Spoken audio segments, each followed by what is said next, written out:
Hello दोस्तों, आज हम लोग देखेंगे संस्कृत व्याकरण। ठीक है।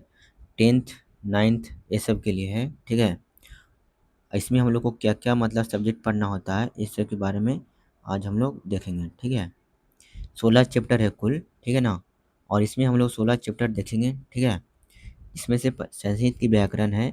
और संस्कृत व्याकरण में हम लोग को बिहार बोर्ड में ये सब क्वेश्चन व्याकरण से 60% बुक से आता है। ठीक है। कभी कभी ज़्यादा भी हो जाता है। ठीक है। कभी कभी 60% मतलब बुक से भी आ जाता है। कभी कभी मतलब व्याकरण से 40% भी आ जाता है। कभी कभी 60% व्याकरण से भी आ जाता है। कभी कभी होता है ऐसे। ठीक है। तो हम लोग देखेंगे व्याकरण। ठीक है ना। संस्कृत व्याकरण हम लोग देखेंगे। और 9th 10th ये सब के लिए बहुत जरूरी है संस्कृत व्याकरण। ठीक है ना। पहला चैप्टर है वर्ण विचार। क्या है? वर्ण विचार हो गया। ठीक ना। दूसरा चैप्टर है शब्द विचार। तीसरा चैप्टर है संधि। चौथा चैप्टर है समास। पांचवा चैप्टर है वचन। छठा चैप्टर है लिंग। सातवां चैप्टर है कारक। उसके बाद है आठवां चैप्टर है आठवां चैप्टर है प्रत्यय। नौवां चैप्टर है उपसर्ग। 10वां चैप्टर है वाच्य। 11वां चैप्टर है अनुवाद, धातु, शब्द रूप, पत्र लेखन, अनुवाद, ये सब। पत्र लेखन जो है ये सब बहुत इंपॉर्टेंट क्वेश्चन है। ठीक है। और इसमें से जो कुछ कुछ जो चैप्टर ऐसा है इसमें से एकदम हमेशा क्वेश्चन आता रहता है। ठीक है। जिसमें से हम लोग को पढ़ना होता है संधि के बारे में पढ़ना होता है। संधि बहुत इंपॉर्टेंट क्वेश्चन है। समास हो गया। ठीक ना। उसके बाद और भी प्रत्यय हो गया, उपसर्ग हो गया, ये सब क्वेश्चन बहुत ज़्यादा आता है। पत्र लेखन से हम लोग को क्वेश्चन आता है ज़्यादातर हमेशा। ठीक है ना। ये सब अनुवाद करने के लिए आता है। ठीक है ना। ये सब क्वेश्चन उपसर्ग हो गया, प्रत्यय हो गया, ये सब इंपॉर्टेंट चैप्टर है। ठीक है ना। इसको हम लोग अच्छी तरीके से देखेंगे। ठीक है। पहला चैप्टर है वर्ण विचार। क्या है? वर्ण विचार।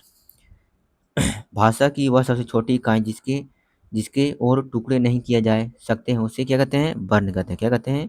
वर्ण कहते हैं। भाषा की वह सबसे छोटी इकाई जिसको मतलब कि टुकड़ा नहीं किया जा सकता है उसे कहते हैं वर्ण विचार। कौन विचार?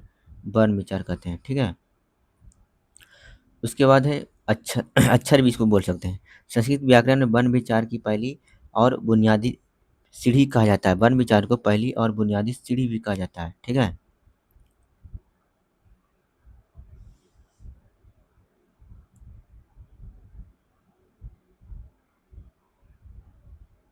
आगे है वर्ण के प्रकार। वर्ण के प्रकार। ठीक है ना। संस्कृत वर्णमाला में महेश्वर सूत्र पर आधारित वर्णों आधारित माना जाता है। संस्कृत व्याकरण में महेश्वर सूत्रों पर आधारित माना जाता है। मुख्य रूप से वर्ण को दो भेद में बांटा गया है। के भेद में? दो भेद में बांटा गया है। पहला जो हो गया स्वर वर्ण। क्या होता है? स्वर। दूसरा होता है व्यंजन। ठीक है ना। पहला क्या होता है? स्वर। दूसरा क्या होता है? व्यंजन। पहला के बारे में देखेंगे। इसमें कहा जाता है कि स्वर जिनका उच्चारण किसी अन्य वर्ण की सहायता से होता है उसे क्या कहते हैं? स्वर वर्ण। क्या कहते हैं? स्वर वर्ण। उसके बाद है इसको बोलते हैं ईश्वर स्वर छोटे। इसमें ई री ली। ठीक है ना। इसकी संख्या 5 होती है। उसके बाद है दीर्घ स्वर। दीर्घ स्वर की इसको बोलते हैं बड़े। क्या बोलते हैं? बड़े। इसमें होता है बड़का ई, बड़का ऊ, री, ए ओ औ। इसकी संख्या जो कितना होता है? 8 होता है। कितना होता है? 8। अब है व्यंजन। दूसरा क्या है? व्यंजन। जिनका उच्चारण स्वर की सहायता से होता है उसे कहते हैं व्यंजन।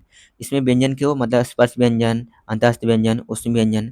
जैसे में स्पर्श व्यंजन क से लेकर म तक को स्पर्श व्यंजन बोलते हैं। ठीक ना। संस्कृत में इसकी संख्या 25 होता है। कितना होता है? 25 होता है।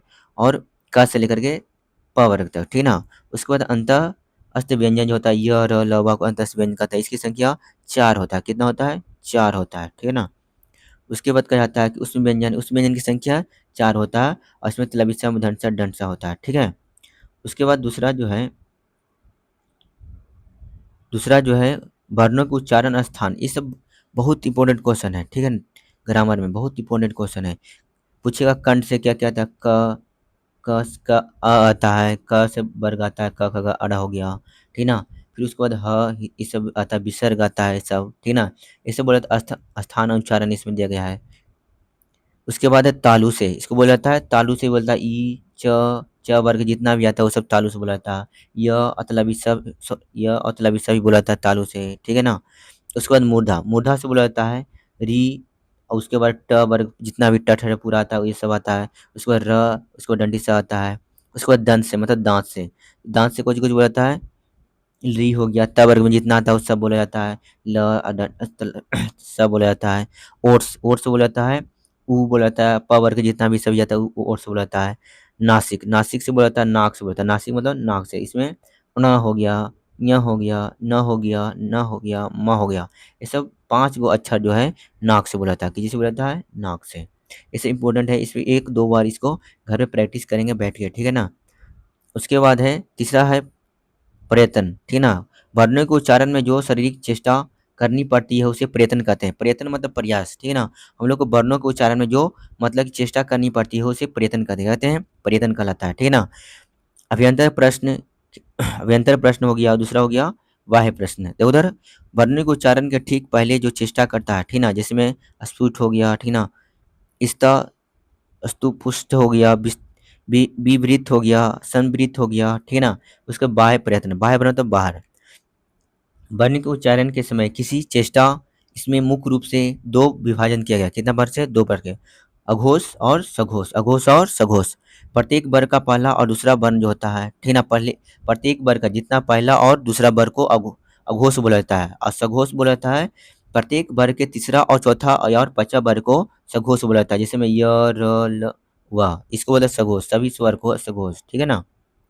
उसके बाद है ये सब जो है परीक्षाओं के लिए याद करने के लिए योग बातें हैं। योग वाह हो गया, वाह के जिसमें दो बिंदु होता है, विसर्ग हो गया, ठीक ना? एक बिंदु हो गया, ये सब याद करने के लिए। हलंत हलंत मतलब जो कॉमा उसको हलंत होता है, ठीक ना? इसका अर्थ होता है स्वर सहित रहता आधा होता है। उसके बाद है महेश्वर सूत्र। महेश्वर सूत्र की संख्या 14 होता है।